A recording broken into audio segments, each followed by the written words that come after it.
সপ্তাহখানেক আগে একটা খবর বেরিয়েছিল যে আইপিএল যে এবার টুর্নামেন্টটা হচ্ছে এই প্লে অফে খেলবেন না জস বাটলার, ফিল সল্ট কিংবা ইংল্যান্ডের বেশ কয়েকজন ক্রিকেটার। যেদিন আসলে ইংল্যান্ডের টি-20 বিশ্বকাপের স্কোয়াডটা ঘোষণা করে সেই দিনে আসলে এই খবরটা বের হয়।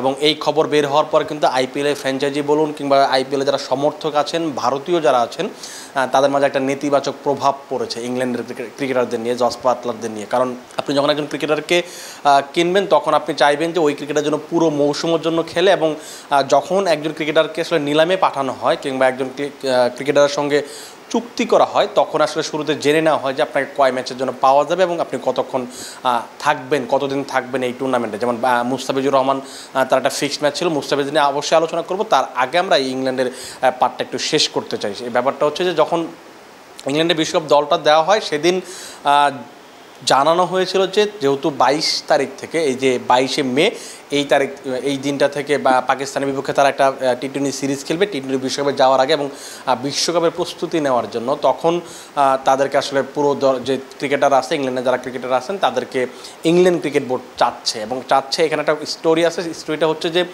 যতটুকু জানা গেছে ক্রিকইনফোর মাধ্যমে যে তারা জানিয়েছিল সেই সময় জস বাটলারের কাছে জানতে চেয়েছিলেন তাদের যে ব্যবস্থাপনা পরিচালক রব কি, তিনি প্রশ্ন করেছিলেন যে তোমরা আসলে কী চাও, তোমরা আসলে আইপিএলেই খেলতে চাও নাকি তোমরা চাও যে বিশ্বকাপের জন্য প্রস্তুতি হিসাবে পাকিস্তানের বিপক্ষে খেলবে।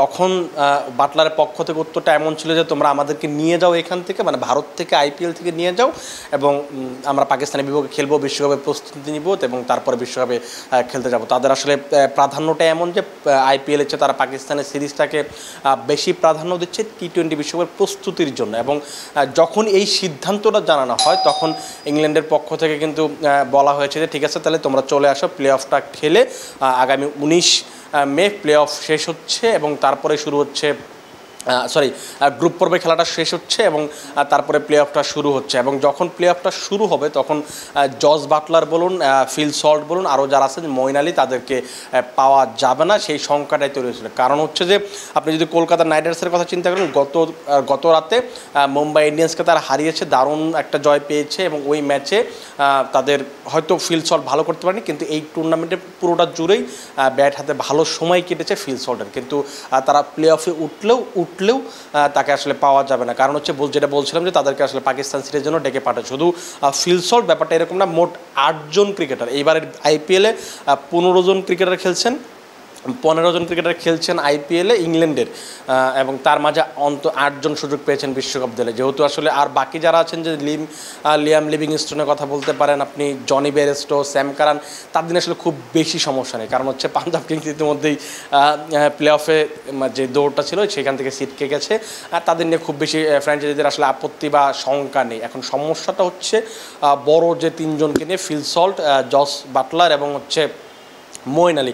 আজকে এই ভিডিওটা যখন বানাচ্ছি তখন চেন্নাই রাজস্থান রয়্যালসের বিপক্ষে ম্যাচটা খেলছে এবং এই ম্যাচটা খুব সম্ভবত খুব ভালোভাবেই চেন্নাই সুপার কিংস জিতে যাচ্ছে এবং যদি জিতে যায় তারা প্লে অফে কিন্তু একদম খুব কাছে চলে যাবে। এবং যদি প্লে অফে চলে যায় তখন মঈন আলীকে তারা পাবে না, কারণ হচ্ছে মঈন আলী হচ্ছে টি-20 দলের, ইংল্যান্ডের টি-20 দলের ভাইস ক্যাপ্টেন এবং এইখানে তার অবদানটা তো মানে খুব স্বাভাবিকভাবেই তাকে আপনি ম্যাচে খেলাতে চাবেন। এই যে তারা চলে যাচ্ছে এটা নিয়ে বলছিলাম যে নেতিবাচক একটা প্রভাব পড়েছে সবার মাঝেই, ফ্র্যাঞ্চাইজিরা অসন্তুষ্টি প্রকাশ করেছিলেন। ক্রিকবাজ কয়েকদিন আগে এরকম একটা স্টোরি প্রকাশ করেছিল এবং ব্যাপারটা হচ্ছে যে এইখানে এই চলে যাওয়া নিয়ে একটা বোমা ফাটালেন সুনীল গাভাস্কার। তিনি গতকাল মিড ডে নামে একটা পত্রিকা আছে, সেখানে তিনি একটা কলাম লিখেছেন এবং সেই কলামের একটা অংশে তিনি লিখেছেন যে আইপিএলের যে ক্রিকেটাররা এই যে পুরো সিজনের জন্য চুক্তিবদ্ধ ক্রিকেটার, কিন্তু আপনি পুরো সিজন না খেলে আপনার দল এখন প্লে অফে উঠছে এবং এই সময় আপনি আপনার জাতীয় দলের খেলার জন্য চলে যাচ্ছেন, এই ধরনের যারা ক্রিকেটার আছেন তাদেরকে বেতনটা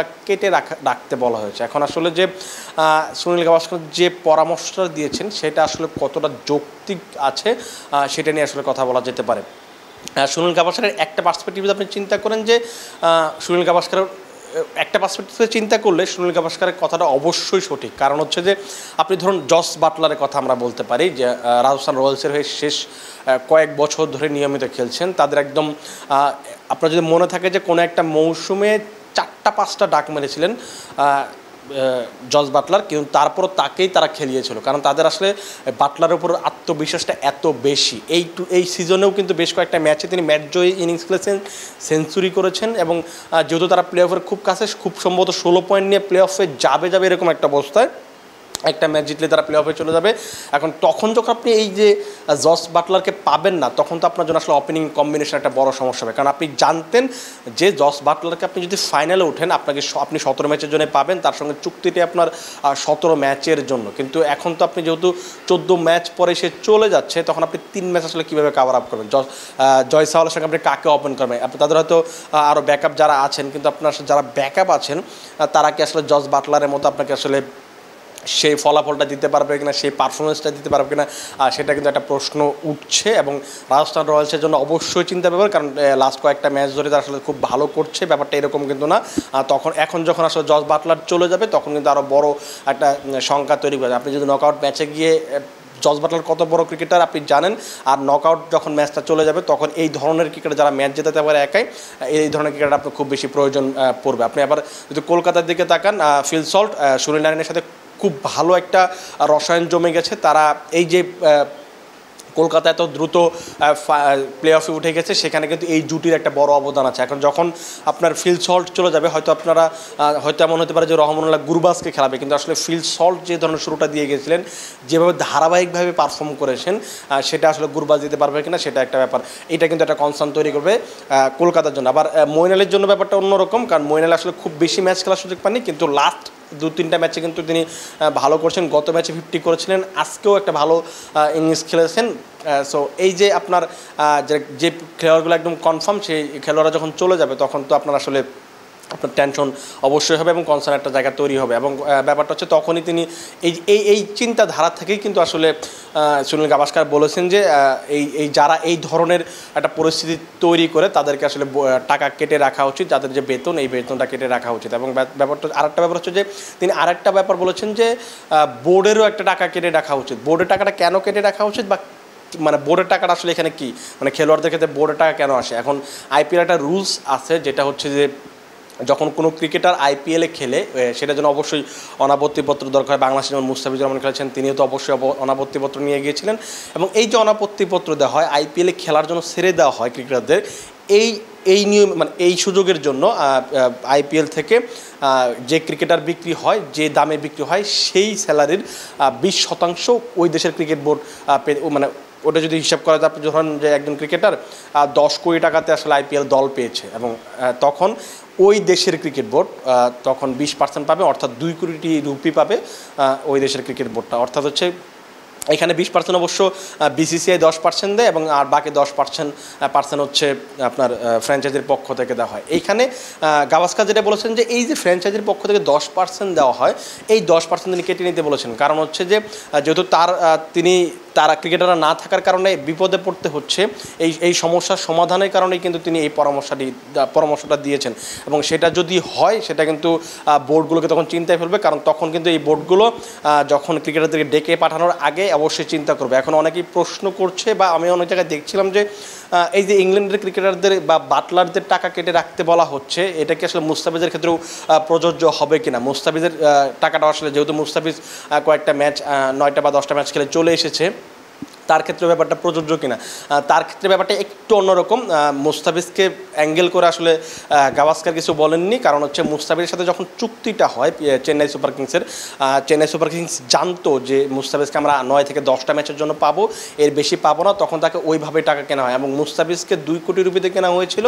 মুস্তাফিজ কিন্তু পুরো টাকাটা পাবে না, কারণ হচ্ছে এখানে একটা ব্যাপার হচ্ছে যে তাদের যে রুলস, স্যালারি যে রুলসটা হচ্ছে, সেখানে একটা প্রো রাটা একটা ব্যাপার আছে, যেটা হচ্ছে আসলে পর্তুগিজ একটা ফ্রেজ, যেটাকে বাংলায় আমরা বলি অনুপাত বা আনুপাতিক হারে।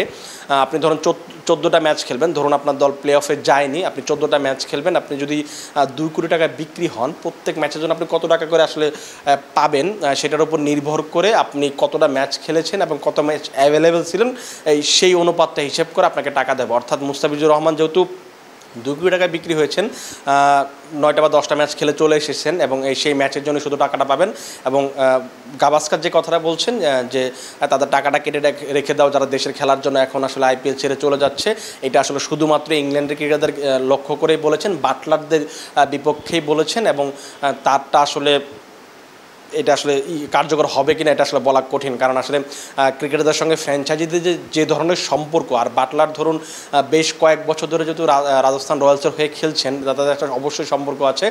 ফ্র্যাঞ্চাইজি চাইলেই টাকাটা কেটে রাখতে পারে, কারণ রুলসগুলো আসলে এমন যে আপনি যত ম্যাচ খেলবেন সেই ম্যাচের জন্য আপনি টাকা নেবেন, খেলবেন না আপনি টাকা নেবেন না, ব্যাপারটা এইরকম। এখন আমার খুব মনে হয় না যে গাভাস্কার যেটাই বলুক না কেন ফ্র্যাঞ্চাইজিরা আসলে বাটলারদের টাকা কেটে রাখবে এবং একটা মানে অন্যরকম একটা পরিস্থিতি তৈরি করবে, এই সুযোগটা আসলে খুবই কম।